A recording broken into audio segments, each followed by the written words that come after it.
БСТ. Время подводить итоги недели. Сделаем это вместе. Добрый вечер. Я Альбина Хайруллина. И вот ключевые темы выпуска. Пуск разрешаем. Крупнейшая в России, аналогов которой нет даже в Европе. К устойчивой и недорогостоящей энергии. Поздравляем Башкирию. В Башкортостане запустили очередную солнечную электростанцию. На сей раз она гибридная. Пластина нагревается, и снег скатывается под собственным весом. Азат Садриев знает, почему солнце теперь будет греть даже в снегопад. Придется несладко. Всех отпустили в отпуск. Пока ситуация непонятная, что будет дальше. В России закрывают 5 сахарных заводов. Один из них в Мелеузе. Морально подготовились к тому, что завод может закрыться. Но все равно обидно. Как быть аграрием, кто выжимал деньги из свеклы и почему производство сахара стало столь горьким, выясняла Екатерина Тимиряева. Пешеходные бульвары, новые мосты, фонтаны, набережные, инкубатор молодежных проектов. Такая большая междисциплинарная команда, которая разрабатывала проект. 5 населенных пунктов Башкортостана победили во всероссийском конкурсе благоустройства малых городов. Их ждет полная перезагрузка. Мы тоже будем жить хорошо, но чтобы жить хорошо, надо трудиться.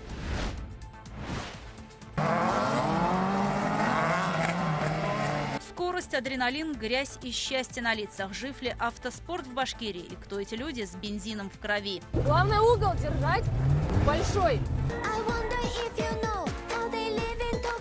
Хулиганство на дорогах или же спорт? В чем разница? Почему башкирский автоспорт буксует, а наши спортсмены уезжают в другие регионы? Специальный репортаж Юлии Нигматуллиной «Гонки на тормозах». И отчитываем дни до Великой Победы. Выпуск о победе в газете «Красная Башкирия» выходит в срок, именно 9 мая. Телеканал БСТ запустил обратный отчет до главного праздника страны. В эфир выйдут 75 еще не рассказанных историй от тех, кто приближал весну Победы.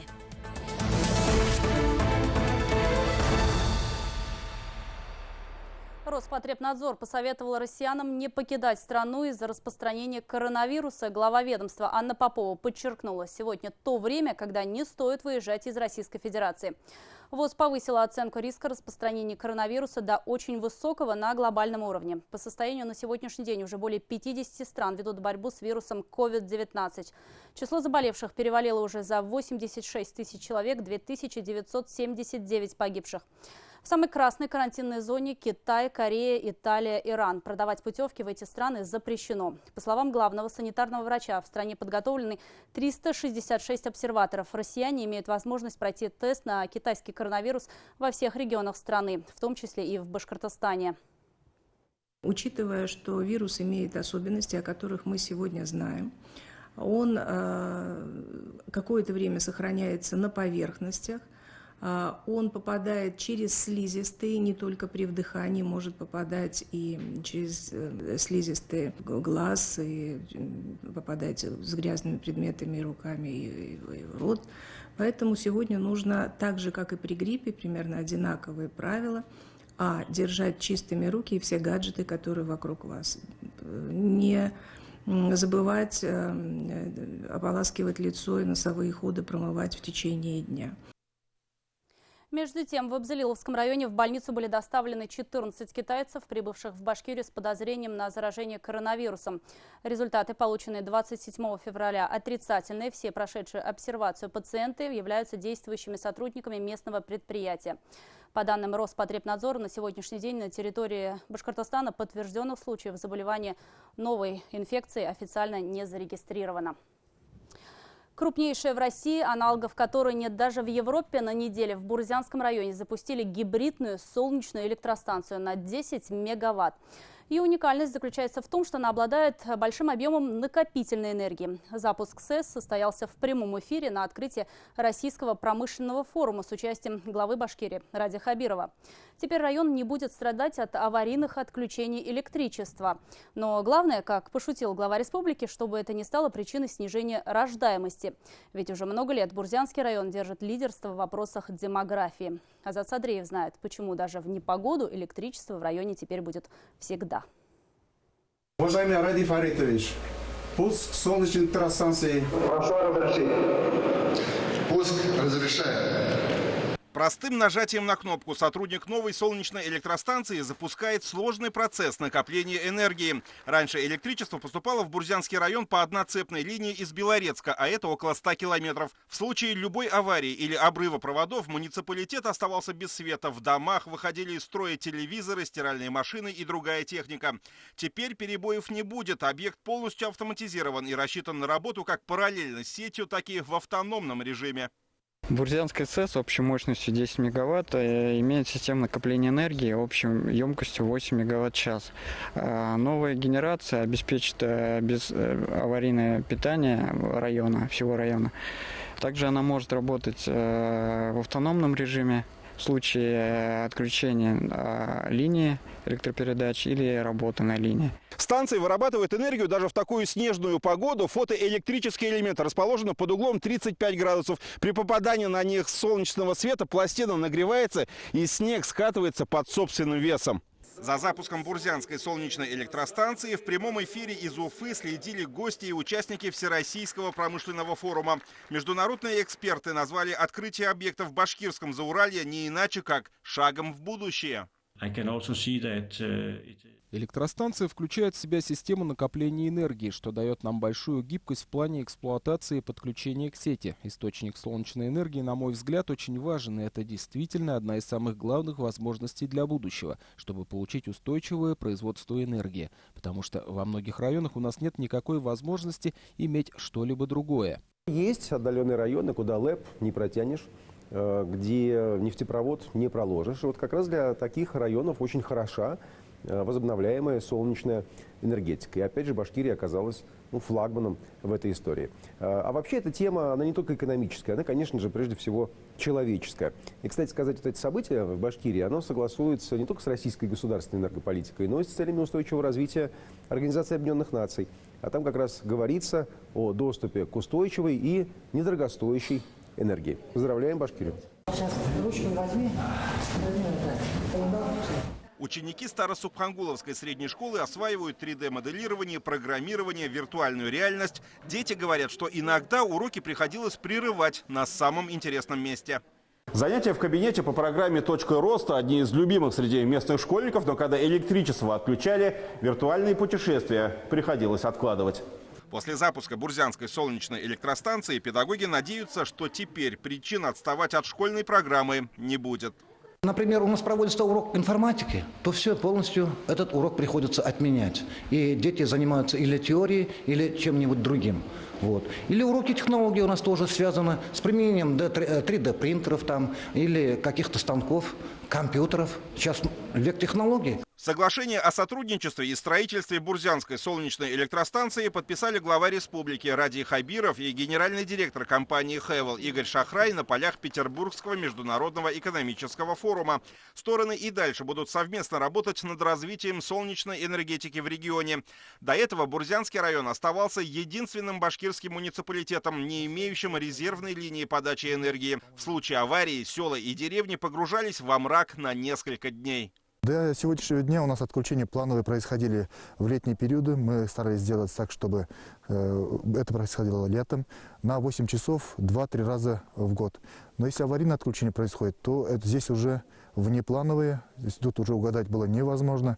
И запитать не было возможности резервными сетями. Строительство еще одной современной станции ведется в Стерлибашевском районе. 3 инвестпроекта реализованы в Куюргазинском, Зианчуринском и Хайбулинском муниципалитетах. Совокупная мощность всех объектов составляет 100 мегаватт. Солнечная энергия согреет сельчан даже в хмурую погоду. Азат Садреев, Азат Ишбулатов, Владимир Шевчук, Игорь Иванов. Итоги недели. Бурзянский район. Власти Башкортостана намерены сохранить Мелеузовский сахарный завод, заявили на этой неделе представители Министерства сельского хозяйства республики. Идет поиск инвестора для предприятия. Собственник, компания «Предемекс», объявила о предстоящей 2-летней консервации и вручила работникам увольнительные. Как восприняли ситуацию в городе, что будут делать фермеры, которые последние 60 лет являлись преданными поставщиками для предприятия? О несладкой перспективе. Екатерина Тимиряева. Житель Мелиуза Рафаэль Хажиев в январе этого года успел и устроиться на работу, и уволиться с нее. Руководство Мелиузовского сахарного завода, где он и месяц не пробыл мастером, закрывается с формулировкой «по вине работодателя». Мужчина признается, что разбилась его мечта. Новое место работы он уже нашел. Будет летать вахтой на север. Я устроился сюда недавно, просто поэтому. И, думаю, карьерный рост, тем более, взяли мастера ГМ. Думаю, поработаю. Все-таки дома охота поработать. И не получилось. Александр Любишев – еще один бывший сотрудник Мелиузовского сахарного завода, где проработал 2 года сантехником. Чтобы не оставаться без дохода, согласился на предложение устроиться на новое место – на птицефабрику «Урал». Специальности и зарплата остались прежними. Говорит, повезло выйти из ситуации с наименьшими потерями. В Мелиузе очень мало предприятий, где можно устроиться, где сокращают и работы мало. Люди рады, что здесь открывается ПК «Урал». Люди нашли работу, кормят семьи, учат детей. Они рады, что появилась работа. Мелиузовский сахарный завод стал одним из 5 предприятий отрасли в России, которые приостановили работу в последнее время. Аналогичная ситуация в Татарстане, Тульской области и Краснодарском крае. По данным Союза сахаропроизводителей России, с 2016 года объемы производства значительно превышают объемы потребления, а оптовые цены на сахар снизились до минимальных значений за последние 7 лет. Сейчас оптовая цена сахара 1200 рублей. Несколько лет назад она держалась на уровне 2500 рублей. По данным источников в сфере АПК, в зоне Мелиузовского сахарного завода в прошлом году работали 34 свеклосеющих хозяйства из 6 районов – Мелиузовского, Аургазинского, Гафурийского, Кугарчинского, Куйургазинского и Федоровского. Площади сахарной свеклы составляли более 10 тысяч гектаров. Собрано почти 360 тысяч тонн корнеплодов. Практически мы уже вроде и морально подготовились к тому, что завод может закрыться, но все равно обидно. Представители только одного колхоза имени Салавата с сожалением заявляют, что будет простаивать сельхозоборудование почти на 40 миллионов рублей, которое приобреталось по республиканской программе помощи инвесторам. Фермеры решили перепрофилировать работу в новом сезоне, хотя в прошлом году сделали рекорд. Площади под свеклу составили 550 гектаров. Слухи о закрытии предприятия последний год, но все равно обидно. Эту сельхозкультуру здесь выращивали с 1958 года специально для завода, а сейчас многолетняя традиция прервется.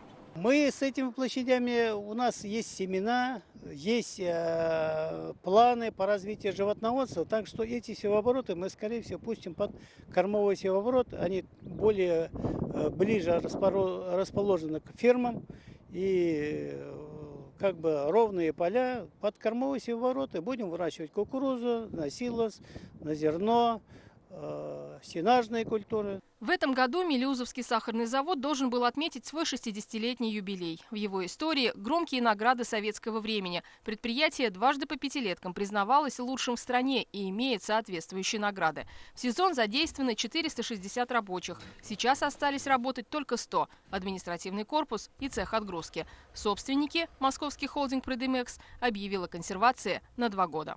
С 17 января всех отпустили в отпуск, пока ситуация непонятная, что будет дальше. Нам дали 3 месяца пока. Пока ситуация непонятна. Все отдыхают. Те люди, которые на заводе, они просто поддержат завод в рабочем состоянии. Котельные, склад сахара, отпуск сахара. А ситуация пока непонятна. Что будет с заводом дальше, непонятно. Тем не менее, власти Башкортостана намерены сохранить предприятие. Об этом говорил представитель Министерства сельского хозяйства СМИ. Сейчас идет поиск инвестора. Тем временем ряд предприятий уже начали переманивать сотрудников завода, размещая объявления о вакансиях. Екатерина Тимиряева, Вадим Исламов. Итоги недели. Магазины в едином стиле, велосипедная дорожка в селе, а также пешеходные, бульвары и улицы. Все это проекты, которые будут реализованы в Мелиузе, Агиделе, Янауле, Дюртюлях и в селе Никола-Березовка Краснокамского района. Муниципалитеты выиграли во всероссийском конкурсе 400 миллионов рублей. С реализацией проектов обещают не затягивать. О том, когда ждать преображения и каким оно будет, расскажет Анастасия Ильчебаева. Эти развалины, которые больше подходят для декорации триллера, когда-то были зданиями пивзавода. Сейчас они лишь пугают жителей и гостей города. И даже не верится, когда говорят, что скоро все это станет местом притяжения горожан. На бывшей территории предприятия и площади Ленина создадут проект «Открой». Их объединят одной зеленой аллеей. На территории заброшенного пивзавода появится площадка «Зерно». Здание будет сохранено и реконструировано под инкубатор городских проектов и центр доп. Образования. Создадут уличную сцену, амфитеатр и спортплощадки. Концепция, над которой мы работали, называется «Город Открой». Проект, в котором создается пространство открытого диалога, сохраняя при этом традиционное чувство дома в новой городской среде, открыться будущему и заглянуть в прошлое. Возможность преобразиться получили еще 3 города – Агидель, Мелеуз, Янаул и 1 райцентр – Никола-Березовка. Всего команда из Башкортостана 5 раз поднималась на сцену за наградами во всероссийском конкурсе благоустройства малых городов и исторических поселений. Общая сумма грантов – 400 миллионов рублей. Но к этой сумме также будут добавлены деньги из республиканского бюджета и частные инвестиции. Это одно из условий конкурса. Участие в разработке проектов помимо специалистов принимали еще и жители городов. Это также требования организаторов. В городе Агиделе некоммерческая организация «Мы вместе» – это сообщество родителей детей-инвалидов для того, чтобы учесть их пожелания в реализации детской зоны, инклюзивной, удобной для детей с ограниченными возможностями здоровья. В других городах бывают и краеведы, историки, культурологи, экономисты, которые смогут спрогнозировать рост ставок арендных, например, на коммерческую недвижимость вокруг. То есть это такая большая междисциплинарная команда, которая разрабатывала проект. Коммерческая недвижимость – это особая тема. Вывески, баннеры, реклама часто захламляют улицы городов. Вот так выглядит сейчас торговая улица Янаула. Магазины вывешивают название по принципу «чем ярче и больше, тем лучше». А по новому проекту внешний вид магазинов будет в едином стиле. Авторы разработали цветовую гамму, шрифт, размеры вывесок. А так преобразится елочная и вокзальная площади. Кстати, Янаул – это город, который появился благодаря ЖД-станции. Тематику решили вплести в проект. Павильоны фастфуда, например, будут выполнены в стиле вагонов. В городе будет обновлен сквер, общественное пространство у музея. И важно оставить здесь такую функцию исторически сложившуюся. В то же время решить какие-то проблемы. Например, проезды машин. Вот сейчас за моей спиной проезжает машина. Здесь сейчас и машины, и люди, и все смешалось. И важно, все-таки многие говорят, отдать приоритет пешеходу, чтобы улица была преимущественно пешеходной. Для Янаула это нечто вроде перезагрузки. Помимо проекта, который будет реализован за счет полученных из федерального бюджета денег, в городе также пройдет еще одна крупная реконструкция. Горьковская железная дорога, которая в свое время дала толчок развитию города, на сегодняшний день является большой ее проблемой в связи с тем, что разделяет город на северную и южную части города. Проект реконструкции пешеходного моста силами АО РЖД также является соучаствующим проектом к нашему проекту общественных пространств. В Мелеузе преобразуют целый квартал с рекой. За основу будет взят памятник культуры Дом Баядитова, который переделают в ремесленный центр. Также будет создан пешеходный бульвар и благоустроен берег реки. А Агидель озеленят. Через весь город будет проходить цепь зон с деревьями и кустами. В комплекс войдут сквер фонтана, городской сад, аллея первостроителей и центральная площадь. В Никола-Березовке обновят сквер у церкви, благоустроят пруд, сделают велодорожку. А на улице Ленина постарается воспроизвести дух бывшей Большой Купеческой. И все это не просто выдумано чиновниками и архитекторами. Все проекты обсуждались с местными жителями, проводились общественные слушания. Я иногда в Уфе бываю, когда у детей там современные дворы есть, приезжаю в Дюртюли и думаю, господи, наши Дюртюли такое отсталое. А вот сейчас, которые задумали, вот наша молодежь, вот мы тоже, наверное, будем жить в той красоте, которая, допустим, будем все говорить, в Америке, в Лондоне живут хорошо, во Франции. Мы тоже будем жить хорошо. Но чтобы жить хорошо, надо трудиться, я думаю. Здорово, что наконец-то решили благоустроить наш город. Этого нам очень сильно не хватало. Для людей это нужно. Мне кажется, люди даже станут намного добрее, веселее. В прошлом году 3 района также получили деньги из федерального бюджета на благоустройство парков. Теперь к ним добавились еще 5 муниципалитетов. Если подумать, то многие скверы там сохранились такими, какими появились еще при Советском Союзе. Теперь же территории обновят, как того требует сегодняшний день. Новый облик они должны обрести уже в этом году. Анастасия Ильчебаева, Роберт Давлетбердин. Итоги недели. У школьников на уроках начнут отбирать мобильные телефоны, а всех учащихся начальных классов обеспечат бесплатным горячим питанием. При этом меню станет диетическим. На неделе в Уфе прошел 2-й образовательный форум «Взлетай». Площадка для педагогического сообщества и родителей, уже ставшая символом перемен.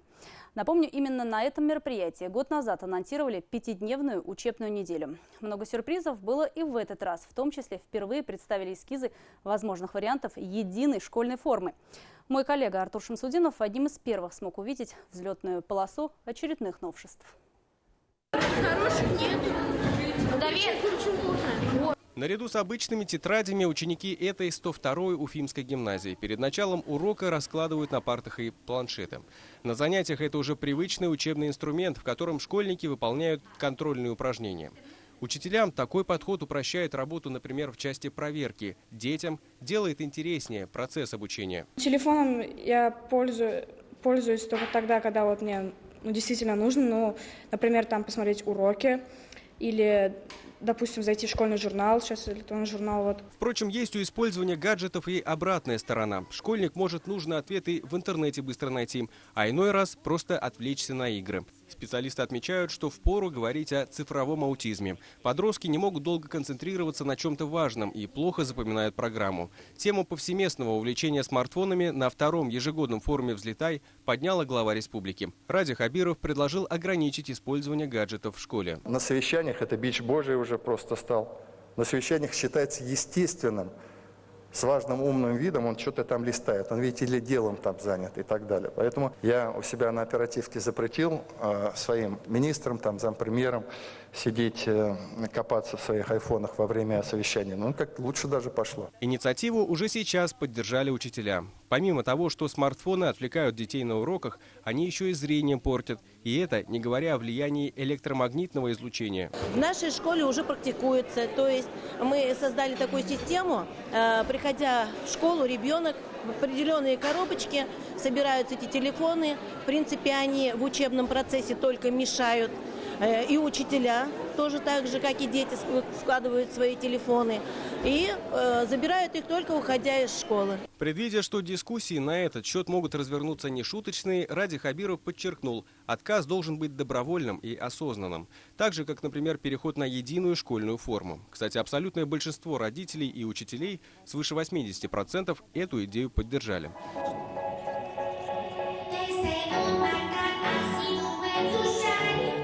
Однотонные в клеточку, строгие классические. Десятки вариантов, которые смотрятся совсем не скучно. Сами дети, пришедшие на показ, подтвердили. В такой и учиться им было бы приятней. Она очень удобная, практичная. Мне больше нравится вот форма у девочки. У нее вот здесь вот есть клеточки в прорезах. Это смотрится очень красиво и нестандартно. Такое только без галстука. А вот еще одно новшество, которое тоже совсем скоро смогут оценить школьники. Отдельное внимание на форуме было уделено вопросу школьного питания. Так, один из комбинатов представил на площадке то, чем кормят детей сейчас. А за соседними столиками можно было ознакомиться с меню, которое пока не утверждено, но может появиться в школьных столовых уже с 1 сентября этого года. В данной площадке представлены рационы, разработаны специалистами Центра детского диетического питания для группы детей, которые страдают хроническими заболеваниями желудочно-кишечного тракта. Здесь особое технологическое приготовление данных блюд на пару, тушение. Диетическое меню на безглютеновой основе планируют вести с 1 сентября пока в пилотных школах. А вот питаться бесплатно станут все дети начальных классов республики. Ради Хабиров при этом добавил, тем, кто не будет следить за качеством, он лично объявит вендетту. Форумы такие нужны. Они очень полезны. Это еще одна возможность для обмена опытом. Тут я сейчас была на площадке номер 7 по организации инклюзивного образования. Очень интересное было заседание, и нам даже не хватило отведенного времени. Впрочем, не обошлось на форуме и без трагической статистики. За последний год увеличилось количество детских суицидов. На 10% выросла и преступность среди несовершеннолетних. Вина педагогов в этом тоже есть. Для формирования нравственной составляющей Ради Хабиров предложил подумать над введением в образовательный процесс уроков по духовенству, а также больше усилий приложить на разностороннее развитие детей, чтобы они смогли взлететь на уровень выше. Артур Шамсудинов, Роберт Давлетбердин и Родион Матвеев. Итоги недели. Уфа.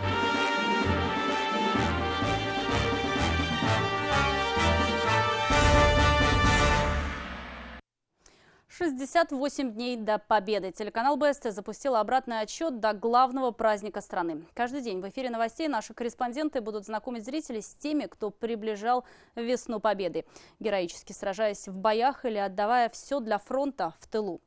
Потери, лишения, голод, отнятое детство – все это было, но не забылось. Наша цель – рассказать 75 еще не рассказанных историй героев, которые, как им и подобает, оставались в тени. О судьбах тех, кому прикоснулась беспощадная война. Материал Лили Курбановой. У меня 4 года было, когда война началась. Отец ушел на фронт, когда дочь Вазбия Феткулова была еще крохой. Он был сапером 112-й кавалерийской дивизии. Вместе с ним на войну отправились еще 4 его брата, дяди Вазбии. Домой вернулись только 2. Один без ноги, другой тяжело раненый. Папы среди них не было. Последнее письмо до сих пор перед глазами. В нем он процитировал строки из песни «Не знаю, вернусь или умру, как желтая трава». Письмо это не сохранилось, мама, может, не догадалась, а может, мы порвали. Детьми же были. 1 класс, колхоз, сенокос и картошка. Вазбия Феткулова так и говорит, детства не было. С тех пор и до пенсии она не переставала работать. Сейчас она ветеран труда. Уже в мирное время, казалось, потери позади. Сын Камиль пошел по стопам отца и тоже встал на защиту Родины. Еще в милиции он дослужился до старшего лейтенанта, был в Чечне. В Башкортостане его направили в Караидельский район, где он погиб при исполнении служебных обязанностей. Перед вами карта боев, которые прошла дивизия. В память о боевой славе фотографии и предметы военных лет. В Уфе открыт музей, посвященный победному пути 15-й гвардейской дивизии. С этого маршрута мало кто вернулся. Один из выживших – фронтовик Мамун Гатиатуллин. Первый же бой 3 офицеров.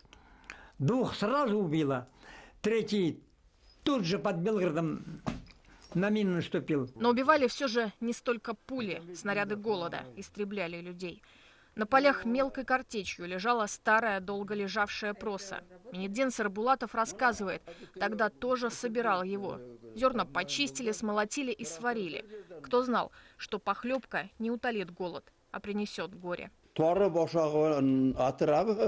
Из-за того, что проса долго лежала на теплой земле, оно становилось ядовитым. Тогда, поев этого проса, 41 человек отравился за 1 неделю. Умирали дети и взрослые, бабушки и дедушки.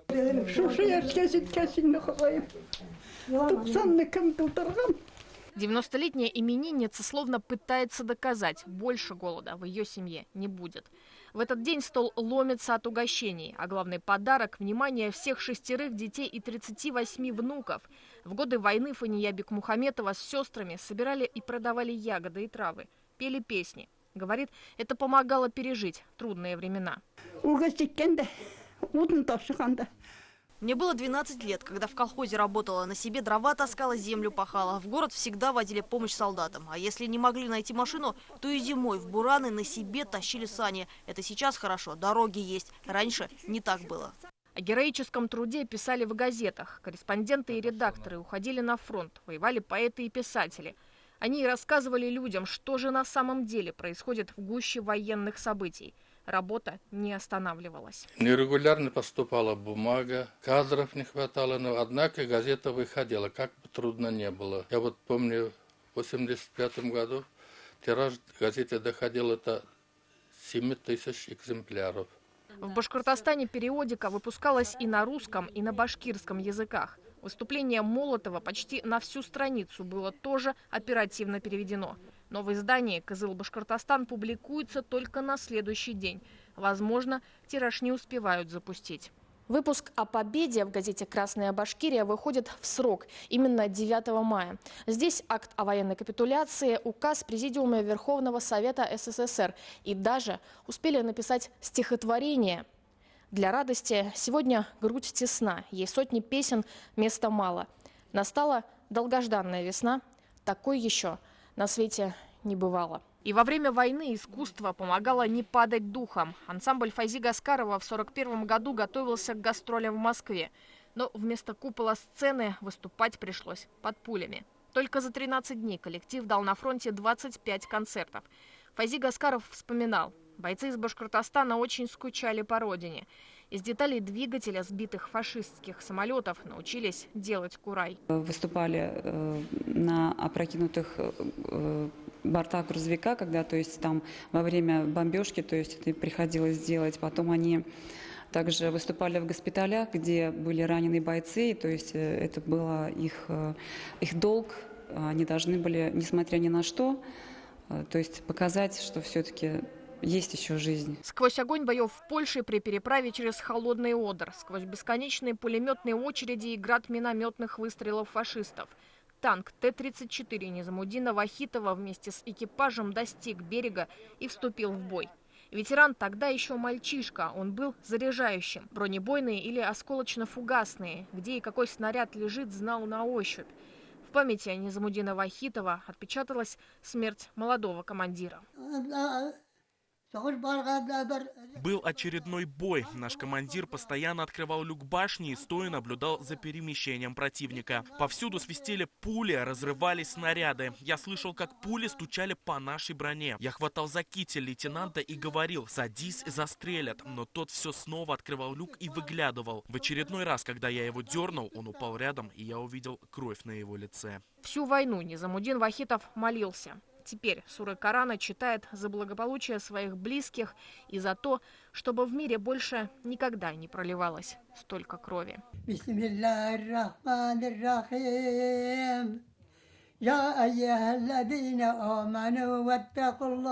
Лилия Курбанова. Итоги недели.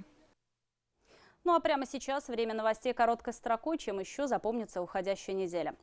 Ради Хабиров поручил министру здравоохранения найти и поощрить фельдшера, которая неожиданно для себя стала героем новостного сюжета канала БСТ, а ее поступок стал предметом обсуждения на оперативном совещании в правительстве республики. Речь о Резиде Абдеевой, которая первой пришла на помощь людям, попавшим в массовое ДТП на Демском КПМ. На этих кадрах медик сквозь метели сугробы пробивается к разбитым авто и обходит каждую машину, чтобы помочь пострадавшим. При этом стоит отметить, что женщина вместе с супругом, кстати, водителем скорой, просто проезжала мимо. Ролик глава региона увидел в эфире нашего телеканала, а фельдшера назвал примером того, какими должны быть все медицинские работники. Водителю, который нарушил правила дорожного движения при спасении бабушки, крупный штраф могут отменить. Инцидент произошел в Стерлитамаке. Автолюбитель увидел, как на пенсионерку с крыши остановочного павильона упала глыба снега, и чтобы помочь, тут же пересек двойную сплошную. Автоинспекторы оштрафовали нарушителя на 5000 рублей, что вызвало общественный резонанс. В ГИБДД рекомендовали мужчине прийти в ОВД и написать заявление, чтобы наказание отменили. 250 тысяч рублей вместо земельного участка начнут выплачивать в Башкирии. Депутаты Госсобрания приняли закон о регулировании земельных отношений. Речь о семьях, где 3 и более детей или есть несовершеннолетний ребенок-инвалид. При этом сама семья должна состоять на учете нуждающихся в улучшении жилищных условий. Отныне у них есть право выбора – получить земельный участок или же компенсацию. А вот у несовершеннолетних отныне выбора нет, если речь идет о поздних прогулках. Башкирские парламентарии увеличили продолжительность комендантского часа для лиц, не достигших 17 лет. Так, с 1 мая по 30 сентября они не смогут находиться на улице без сопровождения родителей или опекунов с 11 вечера, а не с полуночи, как это было раньше. Но и стоит отметить ряд изменений, которые вступили с марта на территории всей страны. На адвокатах можно будет сэкономить, а вот на раритетных авто влететь в копеечку. Итак, о чем речь? Адвокатам отныне можно будет платить в зависимости от результатов, то есть уже постфактум, устраивает вас результат или нет.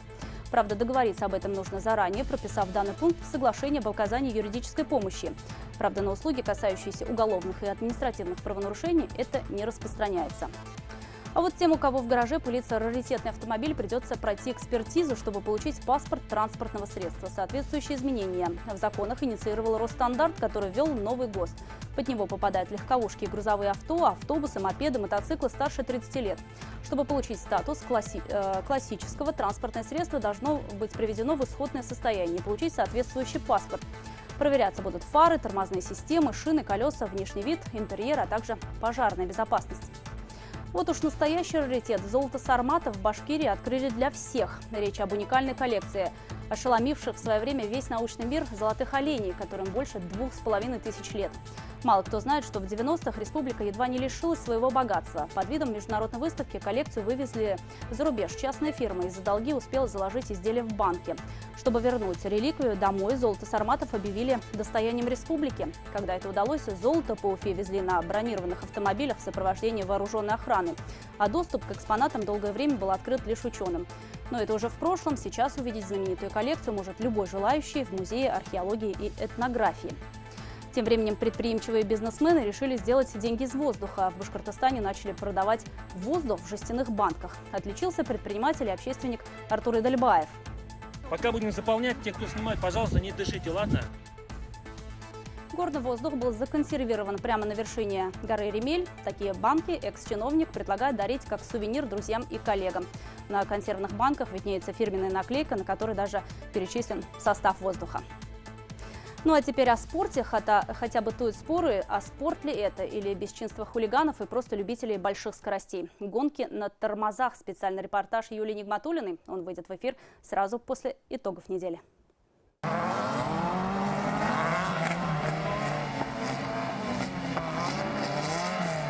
Скорость, адреналин, грязь и счастье на лицах. Жив ли автоспорт в Башкирии? И кто эти люди с бензином в крови?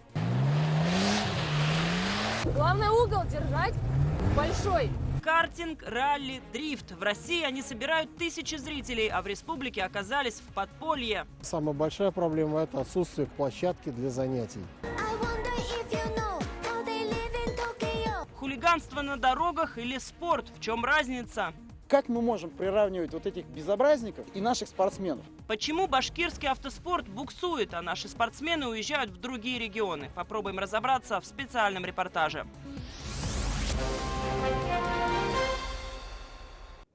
Сегодня большой спортивный день для республики. Уфимский хоккейный клуб вступил в плей-офф, а футбольный Уфа возобновил выступление в чемпионате российской премьер-лиги.